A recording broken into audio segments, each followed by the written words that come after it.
Welcome to Business Beyond Borders, the go-to podcast for CPA firms seeking transformative insights. I'm your host, Lawrence Whittam, and with each episode we'll uncover key insights, best practices, and invaluable resources tailored for CPAs.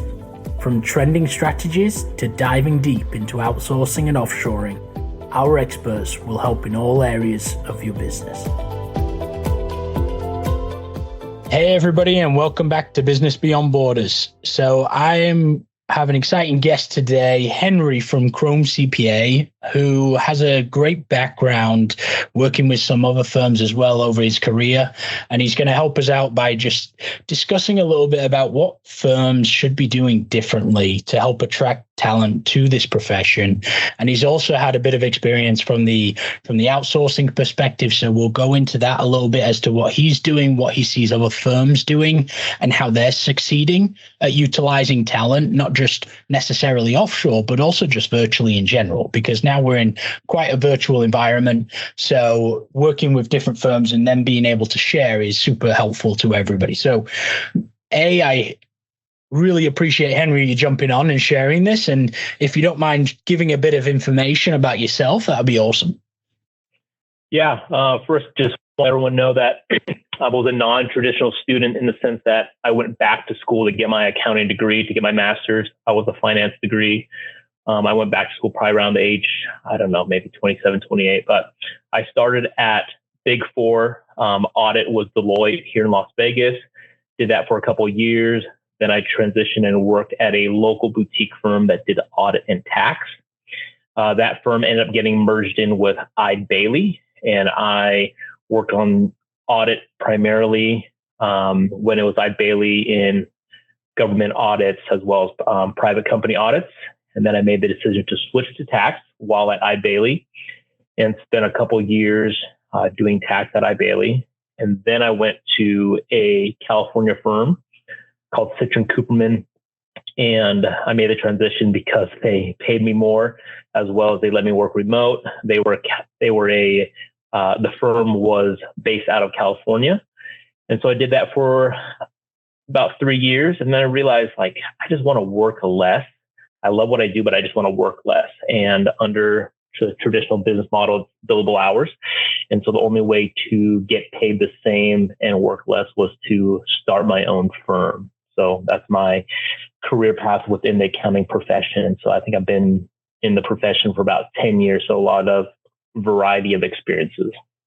So do you want to start out? Because again, you've been in, multiple size firms, from some of the largest internationally to the largest regionally, right? In a lot of cases, now to start in your own. I mean, can you maybe share a little bit about, and again, this is big change over a small amount of time, realistically, being in the profession in a lot of cases, right? I mean, within firms, they've had huge things where they've had to change, but can you maybe share a bit about your experience? You don't need to mention at which firm necessarily, right? Okay. But what was the experience like working in those large multinational to the large regionals? Like, what were big differences that when you were there, you maybe said, wow, I really prefer this over what I was doing, or maybe you actually prefer it a different way?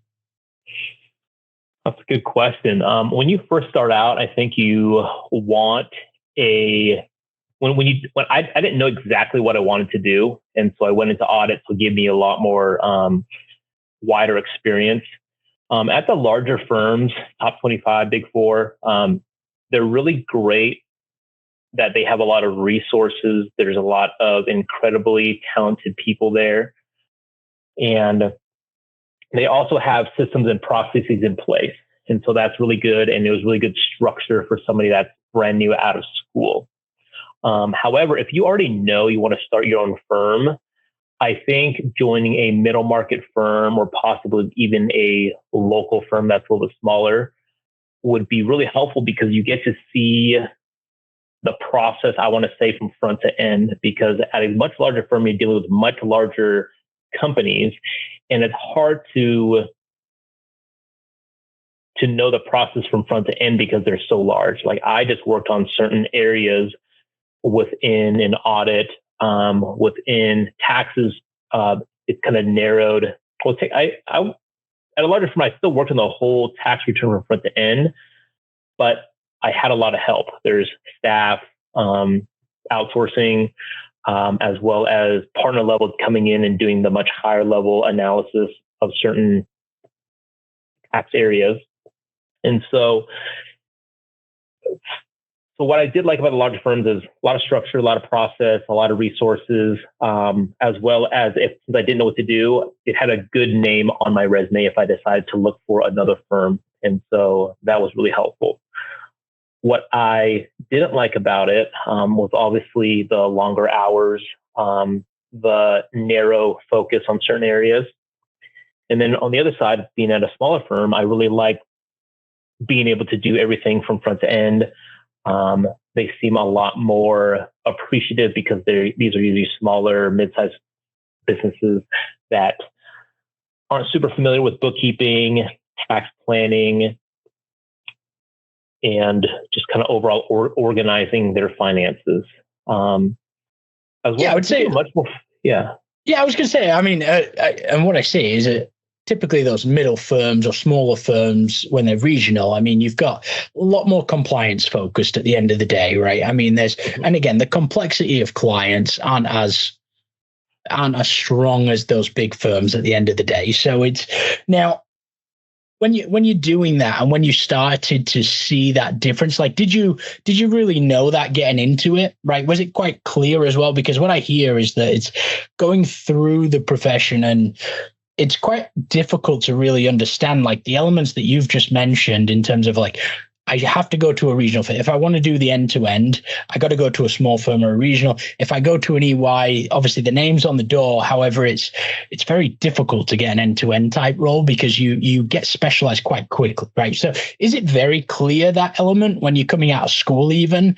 And I know you went through school a bit later to come back to the accounting field, right? From that sense, but is it very clear that that's the route that you should take?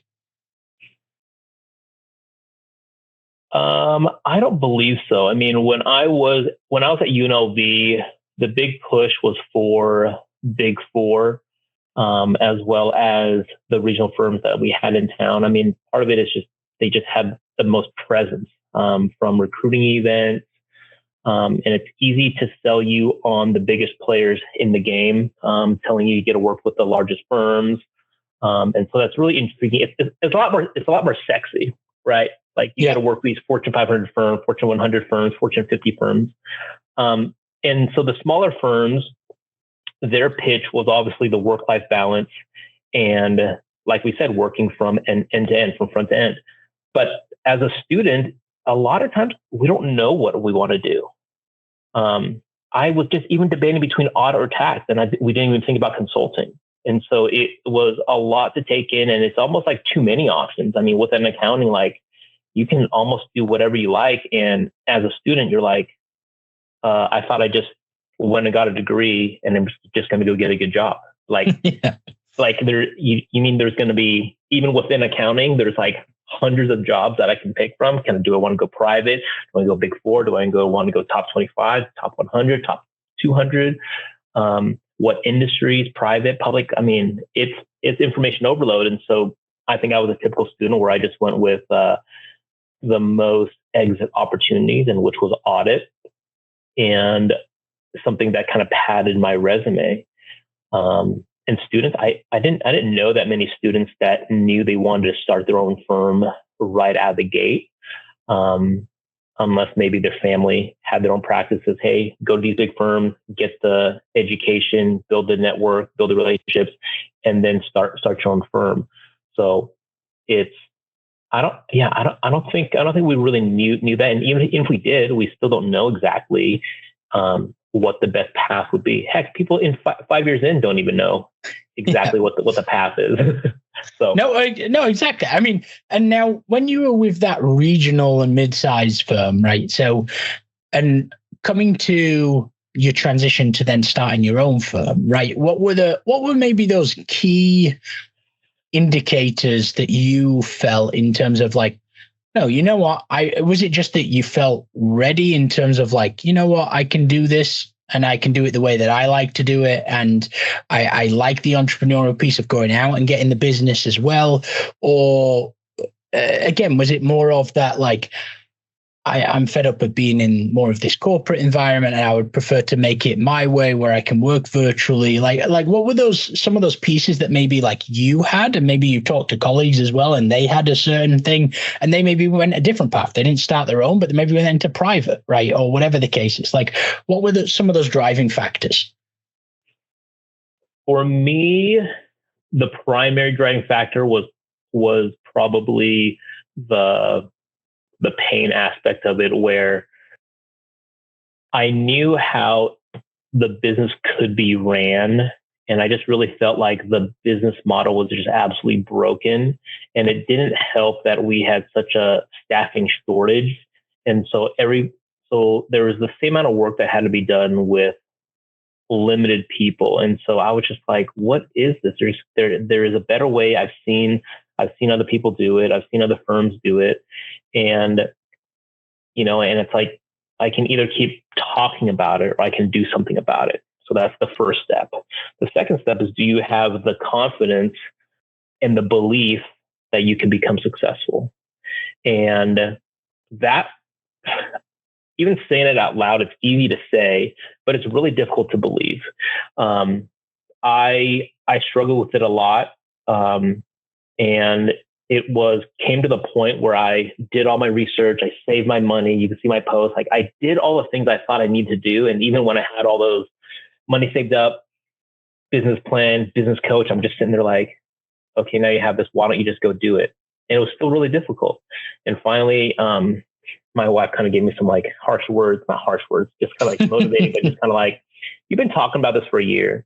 You have your peers that have done it. You have more experience than them.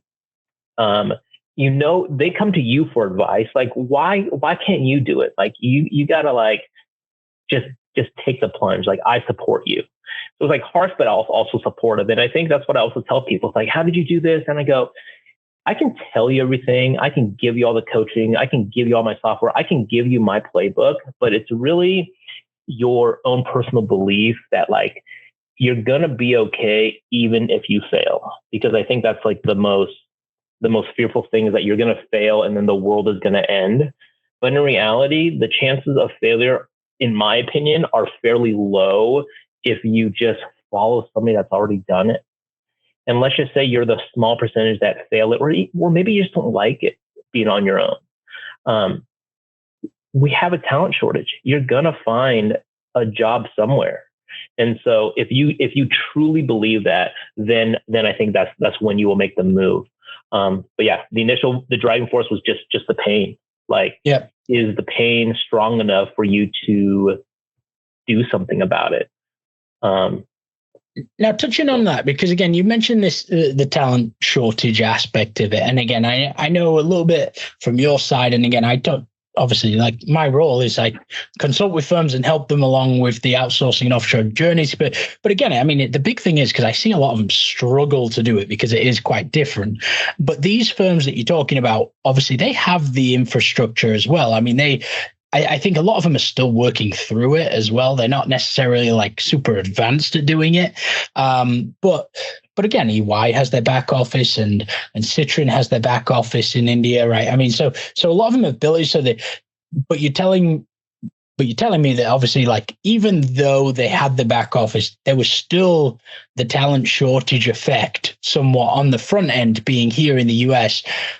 And it wasn't necessarily as seamless as even the guys doing it. It's not necessarily that they're doing it well just yet, right? Yeah.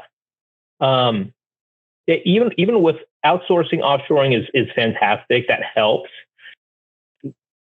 But there still needs to get done on the review side, as well as just the data. Data is, the whole thing, garbage in, garbage out type thing. And so if you don't train clients to give us good data, for example, if all their business information is not even organized, it's not even in QuickBooks, and they just give you bank statements, and you just give that to somebody outsourced or even a first year staff, it's going to be really difficult for them to piece it together unless they have that experience. And even if they do, like, you don't know how long it's going to take them. Maybe there's personal and business mixed in. But let's just say everything is within QuickBooks and they did QuickBooks. Most people actually don't know bookkeeping. I didn't understand bookkeeping when I went to a smaller firm, and I spent 2 years at a big four firm, and you don't get taught bookkeeping because they usually have sophisticated accounting departments that do the debits and credits. And then when you look at it, if you work at a small firm, they think you know how to do it because that's what they do. Like, now I know bookkeeping and I know how to fix things, but when you're working at a higher level, you don't. And so giving that to offshoring, outsourcing, or first year staff, it's really difficult for them to understand. So yes, the resources are great, but you still need to give them some good data and some predictability. Another thing that's challenging is under the billable hours model, the more hours you have, the more money you make. And so if their books were clean and things are tidied up, you don't have as much billable hours, even though there's more than enough work out there. That's what I've noticed is there's not as much proactivity on the front end to make their books clean, even though they say they would like it. But I think clients are just trained that, like, the books will get fixed during tax time, which is not the best time to be doing their books, no. Right? Because there's also deadlines, and that was another thing that was really challenging for me to grasp. Is like, bookkeeping should have been done the prior year. Like, why don't we require them to do it? Either we do it or refer them to a bookkeeper. But then someone told me at a firm that says, like, well, some partners thrive on that business model because now they can bill out $250, $400 an hour to do bookkeeping. And then you also, get charged the hourly rate to do their taxes. And so, like, it wouldn't make much sense for them to train them to get good books, because in theory, if you are true billable hours, you would get paid less on that client. It'd be easier, but you get paid less. Yeah. And for me, I was thinking, like, I don't think the client cares. I think you can still build them whatever you build them before, and train them to use QuickBooks Online, or maybe meet them in the middle, since they are going to be doing some of the front end work. Or we could take on the bookkeeping. Like, find a price that makes sense to them, because it's not, the client doesn't care how long it takes as long as it's done. And they also don't care if you spend 100 hours on it, but it's not done. So it works. It goes both ways. And so when I realized that and talking with more people, that's when I realized I wanted to change the model. And with the firms using all these resources, it's just still not enough. There's just so much work out there.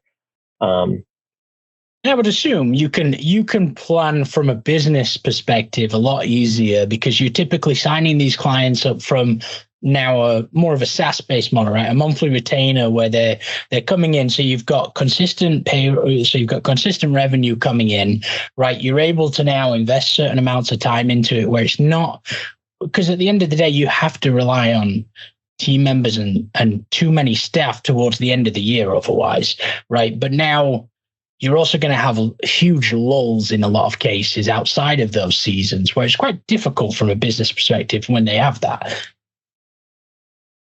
Yeah. Now, are you following that complete system? Are you doing like very much like month to month type signups where they're working with you and you're doing just again, more of that SaaS-based model now? I'm moving towards that direction. I have a few clients that are on a monthly subscription for bookkeeping, but in terms of the tax planning and tax preparation, it's still more so an annual engagement. The payments are annual. So how I do the payments is 50% upfront, 50% on completion, but I work with them throughout the whole year. I've gotten mixed feedback on charging a monthly fee because you work with them throughout the year. Sometimes if they don't talk to you, like, not everybody has tax questions every single month. And so sometimes when they get paid up each month, they're like, well, I didn't get any value from that. Whereas I have another friend that does 100% upfront, and they do tax planning, and they're like, here's the bill, you pay, and they kind of give them the structure. And so, of the timeline of how they work. And so I kind of went in the middle because, we're dealing with five figures, well, 4 figures, sometimes five figures. And some people don't have that kind of funding. And so I like to split up in 50-50. And I think that's as much as I want to split it. Okay. But ideally, I think I would like to move to a monthly model. Gotcha. And now and can you explain a bit about, so when you are using team members, right, whether it was from previous days, whether it's now, like, what have you seen is the type of work that is a bit more consistent to be outsourced and is a bit easier to be able to scale on that side compared to maybe other types of work that you've maybe tried to outsource and it's not as consistently coming back to the quality maybe you expect, or you had to spend a lot more time putting controls in place to really get it to that place. Can you share a bit of that? Yeah, I mean, I think tax compliance can be outsourced and does work very well as long as you have a consistent process, as well as the prior year work papers are good.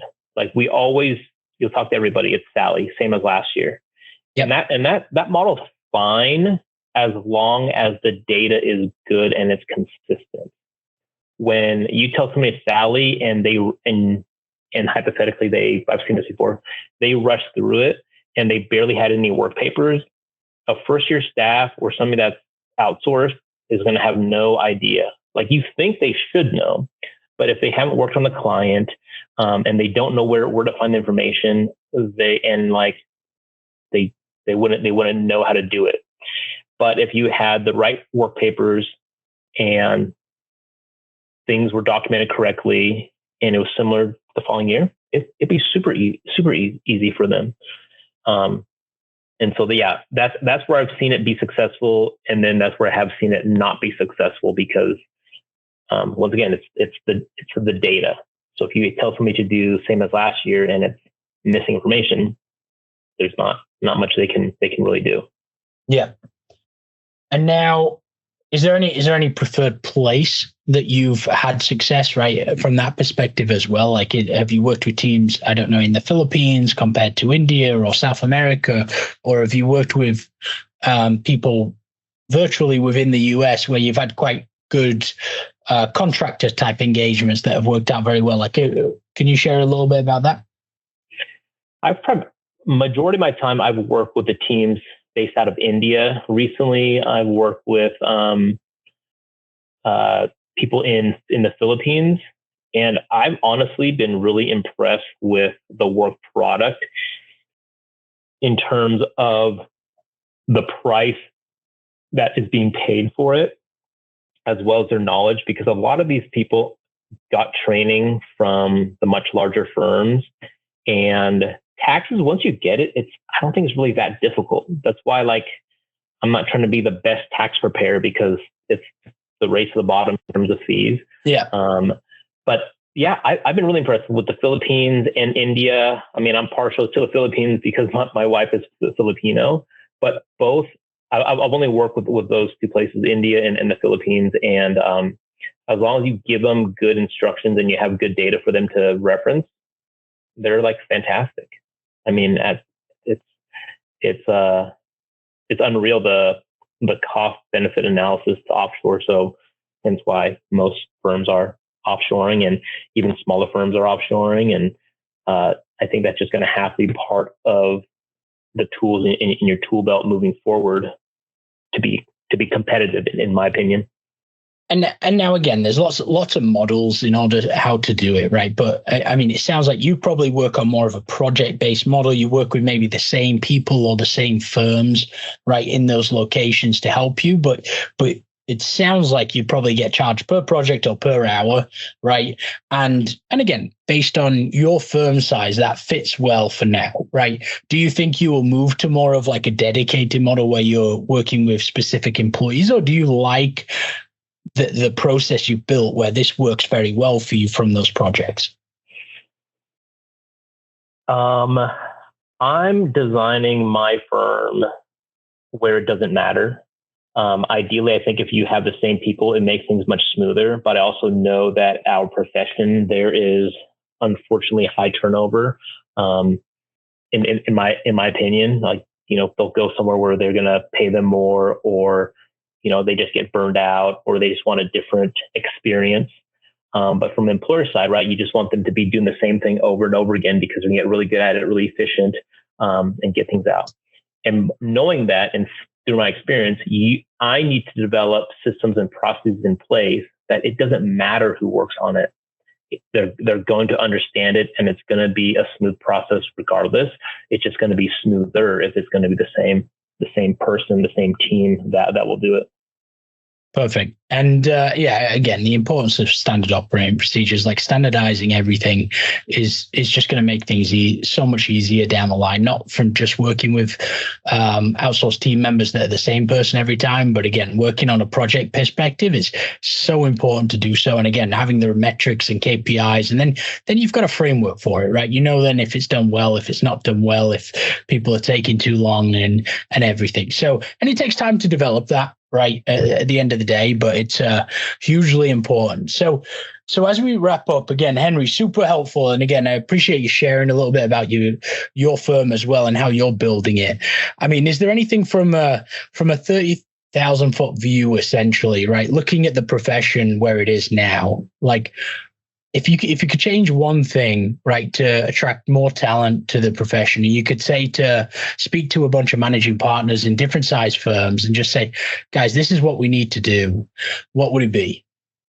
Big question, obviously. So yeah, I think the answer is pretty clear. I mean, we've done surveys on it. It's, if the model doesn't change, you need to pay more and reduce the hours. That's if you don't want to change. Otherwise, the other alternative long term would be to change the business model, and to change the business model and to compensate people and not have them work these crazy hours. I mean, they take the surveys, and that's what people respond with. I wish there was some secret that, like, I could say, or something different. But yeah, that is what I've seen. And like, that's probably what would have kept me to stay, is if, compared to what I could be making somewhere else, more money. Cool. and less hours. No, appreciate it. No, again, I mean, completely agree. It's definitely one of, if not the top point, right? And that's and again, I mean, the big thing is sharing that, right, and being able to change it, right? And I see some firms trying to, right? Again, change management is a little bit more difficult with larger and larger firms in a sense, but it is it's sort of a systemic problem across the board, right? And again, everybody needs to do their part at the end of the day to make that change, right? And everybody needs to be cognizant of it at the end of the day. So super appreciate it, Henry.